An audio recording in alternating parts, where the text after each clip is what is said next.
শুনলাম কি শুনলেন একটু বলে দিন আমাদের কাছে। যে রাহুল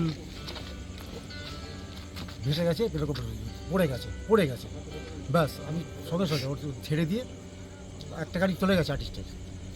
আচ্ছা, তারপর গেলাম, ওরা ওর রেস্কিউ বোট ছিল, তুলে নিয়ে এলো আমার স্টাফরা। আস্তে আস্তে হাই প্রেশার ছিল, ওর প্রেশার। আচ্ছা, একটা জিনিস জানার ছিল যে ওই অ্যাক্সিডেন্ট, মানে এটা কি শুটিং চলাকালীন হয়েছিল না শুটিং প্যাক আপ হয়ে গেছে। আমি আর্টিস্ট ছাড়ছিলাম, আর্টিস্ট ওরা সব প্যাকিং করতে, মানে শুটিং এর পরবর্তীকালে হয়েছে ঘটনা? তারা কি বেড়াতে টেড়াতে এখন গেছিলেন? সেটা আমি স্পটে ছিলাম না।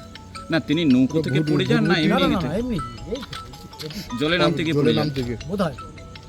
না, আপনি কি জেনেছেন সেটা- যে বোটে কি বোটিং করছিলেন ওরা কেউ? না না না, কেন ওখানে যিনি ম্যাডাম ছিলেন, যেখানে ম্যাডাম ছিলেন তিনি বলছেন আমিও পড়ে গেছি, তার মানে কি ওনারা বোটিংয়ে ছিলেন? না না, বোটিং এ ছিলেন না, তাহলে এমনি বিচে এমনি নরমালি যেমন শুট হয় তেমন।